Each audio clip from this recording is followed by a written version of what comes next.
So the big tax question is this: how do wealthy people keep their money working for them when selling their business, real estate, or other highly appreciated assets without paying hundreds of thousands to millions of dollars in tax? What if we, as business and real estate owners who have poured blood, sweat, and tears to growing our wealth, and who didn't hire expensive tax attorneys and CPAs to map out an exit strategy, knew their secrets?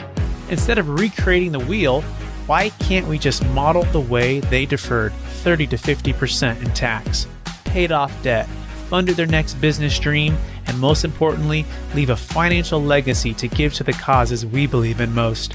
What if their secrets weren't complicated at all, and you just need a guide who is a few steps ahead of you? That is the question, and this podcast will give you the answers. My name is Brett Swarts, and welcome to Capital Gains Tax Solutions.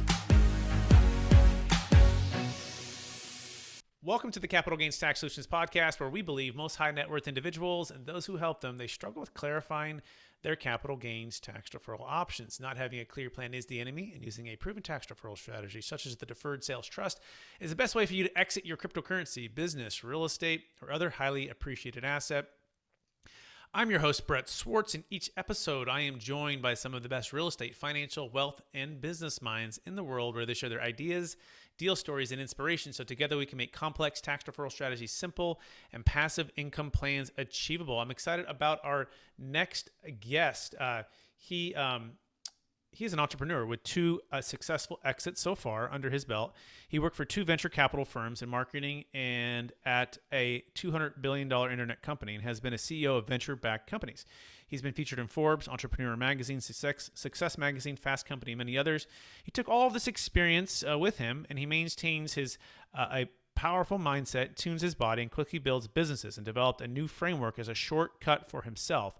With it, he easily turns his ideas into products into businesses, and quickly ramps up sales. Please welcome to the show with me, Brandon C. White. Hey, Brandon, how you doing? Hey, thanks a lot, Brett, for that. Absolutely. Welcome to the show. And for our listeners getting to know you for the first time, can you give us a little bit more about your background and your current focus? My background is, I think I'm a lifelong entrepreneur. I had a few stops in between as a venture capitalist working for two venture capital firms.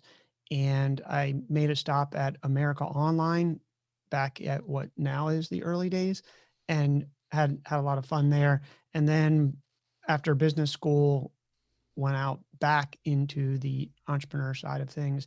And I've been on that side ever since. And luckily enough, been lucky enough and grateful to have two exits so far. And my current focus is, I'm an angel investor, and I invested in several businesses, and I have my own business, which is really a media company, if you will, where I publish, of all things, Brett, a print newsletter that is only available in print. So you can't even find it digitally. And it's written for entrepreneurs to make them smarter, happier, and richer. Amazing. Absolutely love that. And to get to know you a little bit more, Brandon C. White, by the way, you can find Brandon C. White at brandonCwhite.com. I believe we've all been given, certain gifts in this life. And I want you to go back, if you would, with me, go back to maybe your high school days or college days or whatever, when you were younger, and maybe there's a strength or a gift that you've been given, that you believe you've been given. What are those, and how does that help how you help and bless people today? As ironic as it may sound, I think that having dyslexia was my superpower. Now, if you had asked me that through elementary school, I think my answer would have been a lot different, because it was really hard. But what dyslexia did for me is having to work extremely hard for everything that I did academically was just something that, I don't know, maybe brought out an innate thing that I had that, if you asked me my why is I just like to compete, and I compete with myself, and I just want to try to be better every single day, whatever that means. And it's true. I am highly competitive, and sometimes have to put that into check, just because, I'll be competitive with my wife, who's a wonderful woman. Sometimes, it can be overwhelming. So I am really intense in that way, but I've had to have that intensity and that focus and that drive, because it just was so hard. I still to this day can't spell out words. I can't hear the sounds. I memorize everything. And I just taught myself to memorize things and read it. So I think that that really just gave me this intense passion to be great. And that's really what's got me to where I am today, among many other things and many other people who helped me that didn't need to along the way, including my wife, who I always want to make sure that I mention because I think entrepreneurs forget many times that their most important team is their partner and their family. Beautiful. Very well said. Taking dyslexia to an extreme, helping it to forge extremely hard work ethic, and then taking that to competition, and then making sure that you're aligned well with your spouse. Is that a fair summary? I think that's a really good summary. Excellent. Very good. Let's move into the next question. We're going to talk about qualified small business um, stock exclusions. Okay. So this is imagine owning stock in a company where the prices appreciates greatly, then you sell it and you pay no tax on your profit. Apparently, that's what you can do with the qualified small business stock, QSBS. So Brandon's going to share a little bit about his experience with this. In fact, he, I believe, used it for one of his business sales. So Brandon, let's dive right in. What's the biggest kept secret when it comes to the qualified small business stock exclusion? I think the biggest secret is that you get chunks of $10 million for the most part tax free. And the way that it works, and I am not a lawyer, accountant, financial person, so you should consult your professional with this. But as an entrepreneur, I'll tell you that when I learned about this, it was really incredible because imagine being able to get profits out almost tax free. Now, I say almost because different states, we live in California and they have their own rules around using this. But effectively what it does, Brett, it says that if you have a C corporation and if you have 5 years of history in that corporation and that corporation was worth less than $50 million when you either invested or started it, that you qualify for this stock exclusion that allows you to take what it says is up to $10 million tax free. The dirty little secret about this great tax haven, if you will, I don't know what to call it, is that you can take out chunks of $10 million.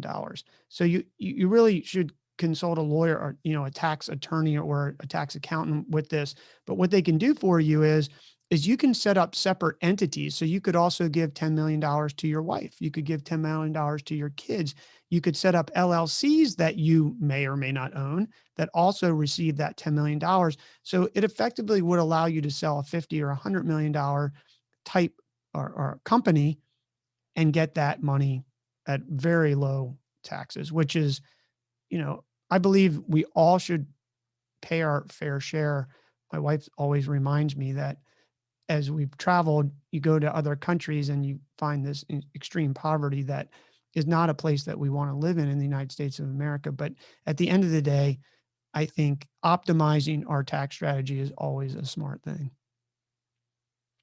Yes, very well said. Couldn't agree with you more. So, okay, so in summary, if you have a C corp and you've I guess been owning or operating it for less than 5 years, and when you first started, it was less than a $50 million I guess startup. You can take chunks out of it, $10 million tax free. Now, when are you selling that position and then receiving that cash? And then what are the limitations to this? Like, what do you need to do with the cash, or where is it going from there?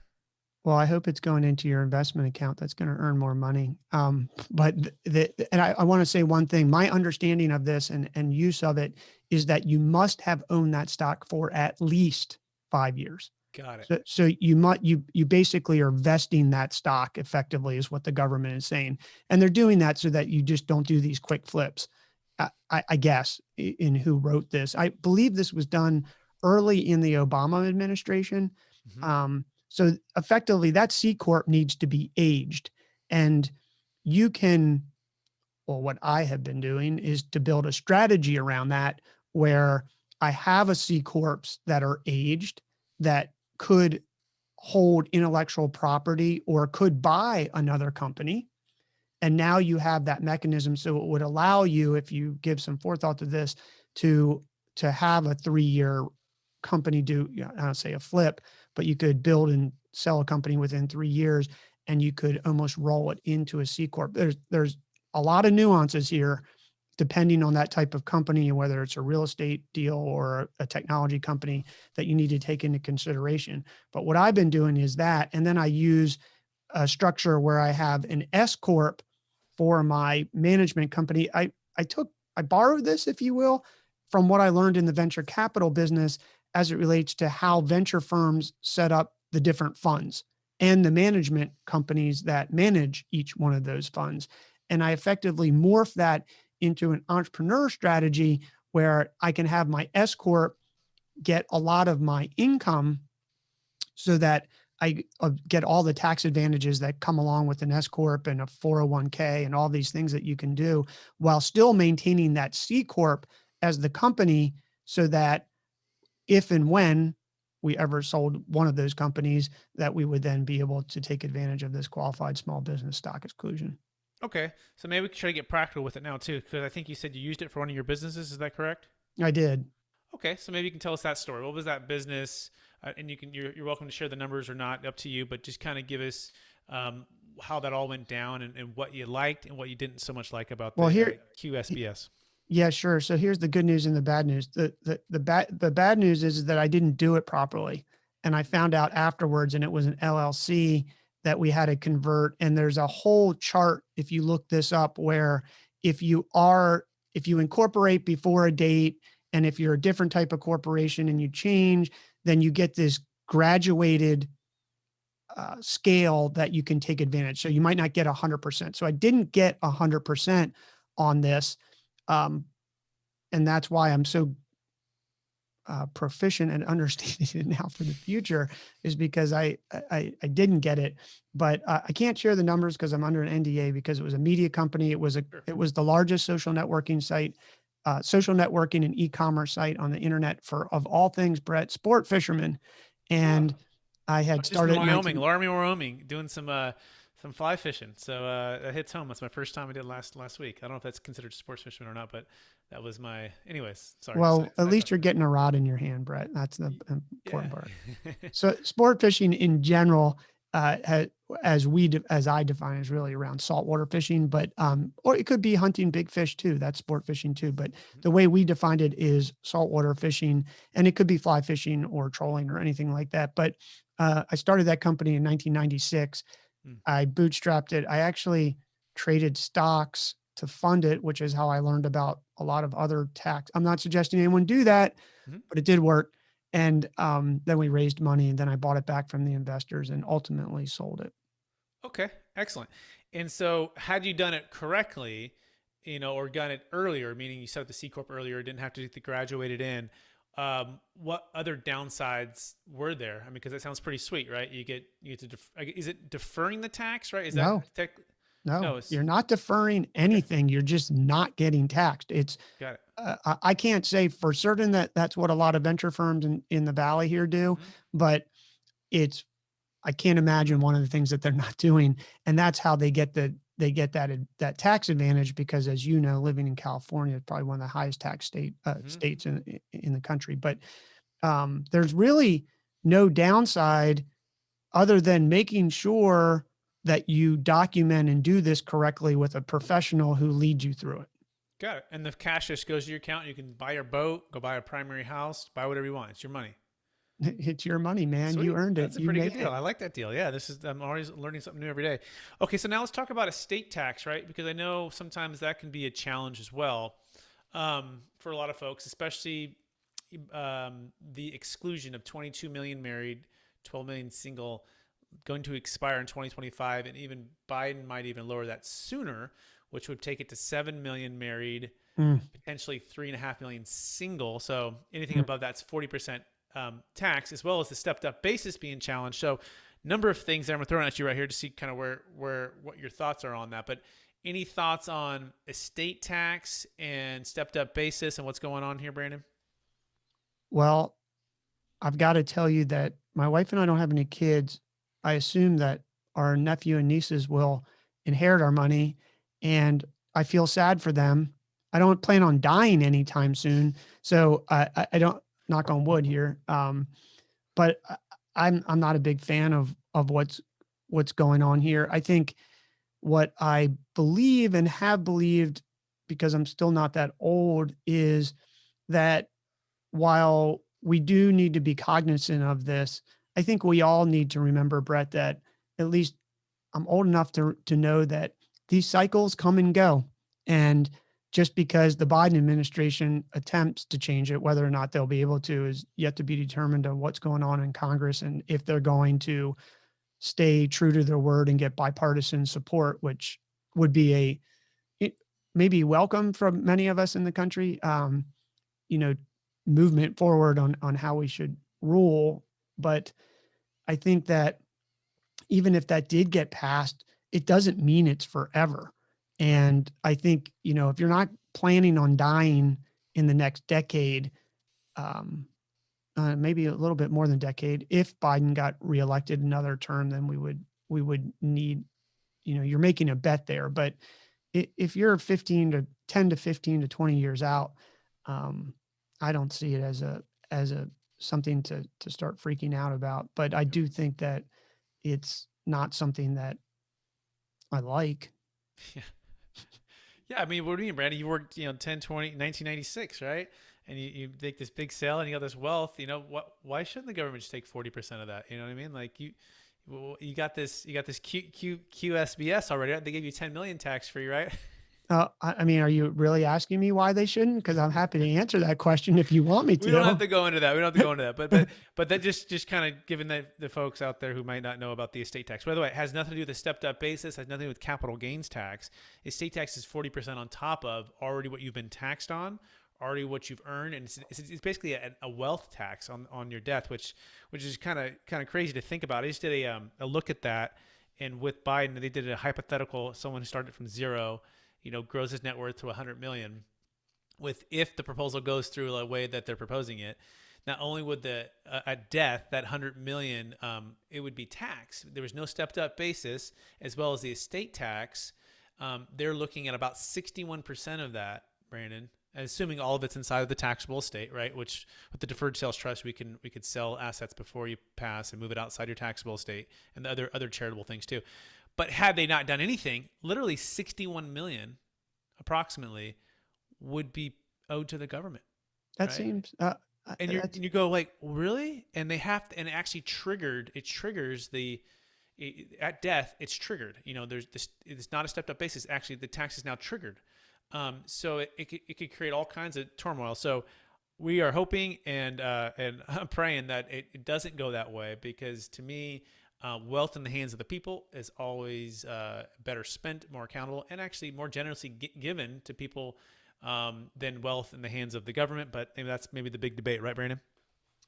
well, I guess it maybe some people are debating it. I find it, and look, my lens is an entrepreneur who takes incredible risk to build something from a spare bedroom and put everything on the line, and to swallow the fact that 61% of that would be consumed by someone who feels that, or an entity that feels like they should get that, is it's an interesting point of discussion that I would welcome over a dinner.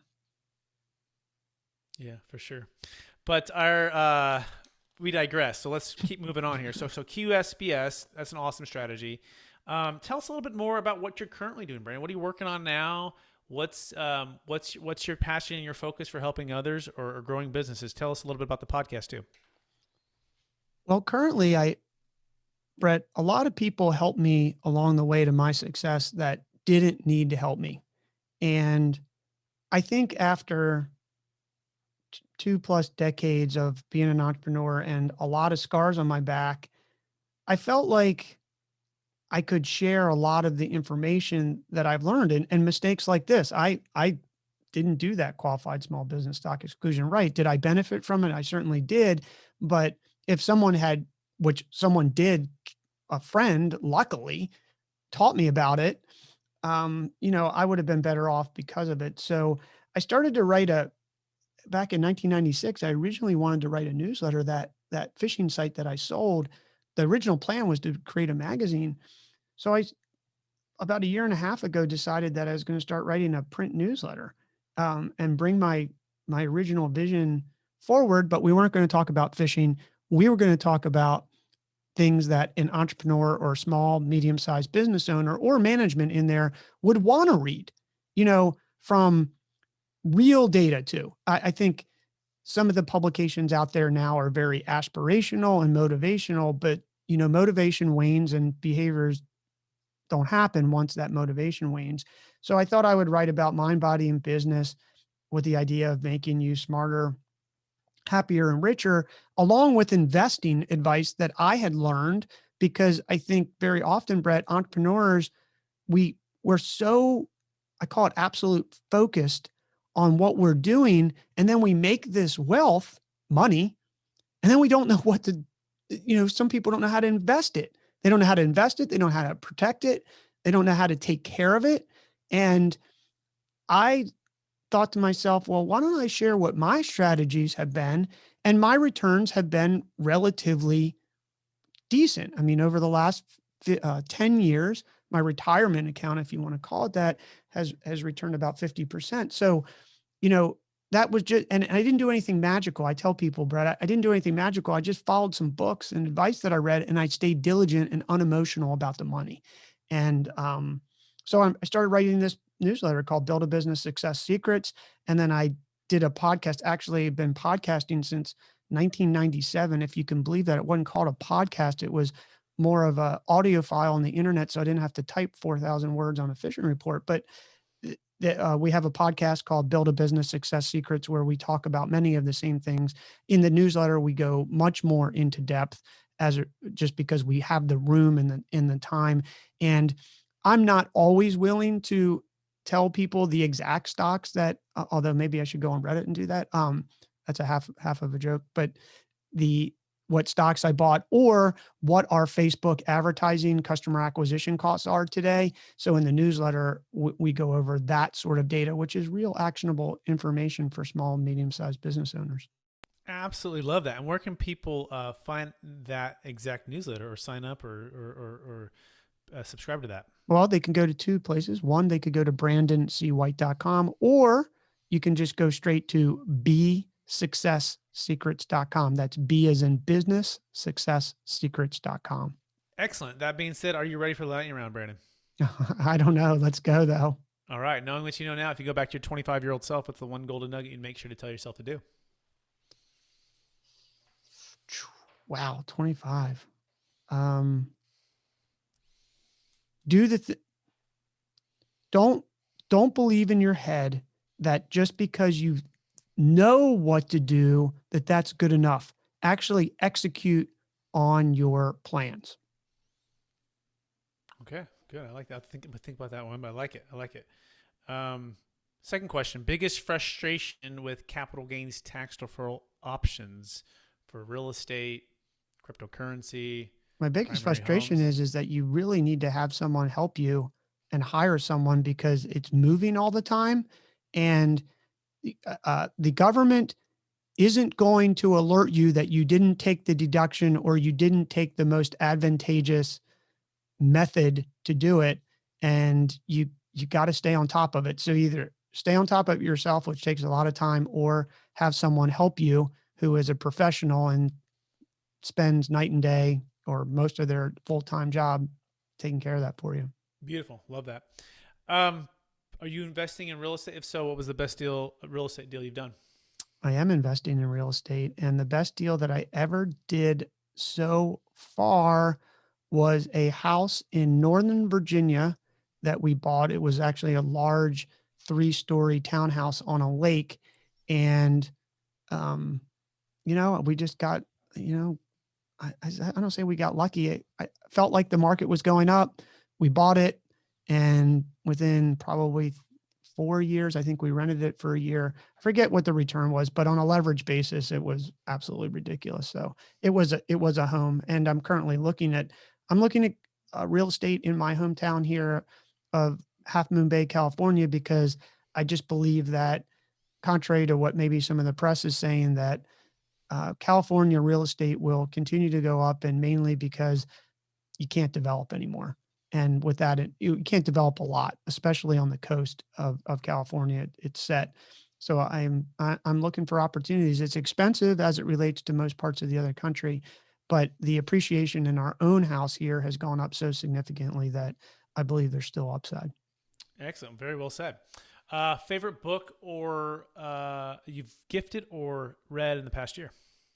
In the past year, oh man, I was preparing for um, forever. In the last year, I just read a book. Oh, I know what it's 7 Essays on the Brain. And it is by a lady, psychiatrist or psychologist. And the reason why it's been so impactful for me is because 7.5 lessons about the brain by Lisa Feldman Barrett.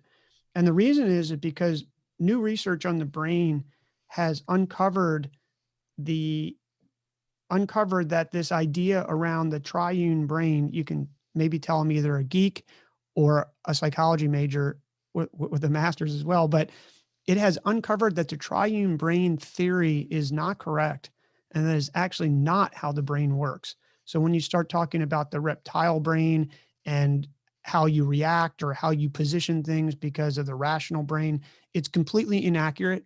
And I encourage everyone to read that because it really will change how you think about almost everything you do, including business. Wow. Let's check that out. 7 essays on the brain. 7.5 essays. 7.5 essays on the brain. Excellent. Second to last question. What are you most curious about right now? I am, wow. God, it would have been good if you would have prepared me for these, Brett. But I know that's why it's the lightning round. The most curious thing I am about right now is, how do you stand up on a surfboard consistently? A shortboard or longboard? A longboard Okay. Wow. in Northern California. All right. Very good. Love it. Last question, Brandon, and we'll let you go. After all your success, helping so many people, being featured in so many major publications, building businesses, selling them for a lot of money, all of those things, deferring tax using the QSBS exclusion, how do you stay centered in your values, and how do you stay encouraged to charge forward to reach new heights? I never take for granted what I have or how far I've come. And I always keep my ego in check. I think that the moment that you believe that you're as good as your mind may think you are is the moment that you'll get caught off guard. And I'm just really grateful for everything that we've been able to achieve along the way here. So I think that being, this has been used a lot. So the reason I'm hesitating, Brett, is because everybody has this thing, wake up and be grateful thing. But I think it's deeper than just that. I think it's understanding, truly understanding, and being able to look back and say, I really am grateful, and wanting what you have. Once you want what you have, which that sounds simple, but took me a long time to do that. But once you want what you have, you start to really be able to, be happy and live life in a positive way. Beautiful. Well, Brandon C. White, I want to thank you for being on the show.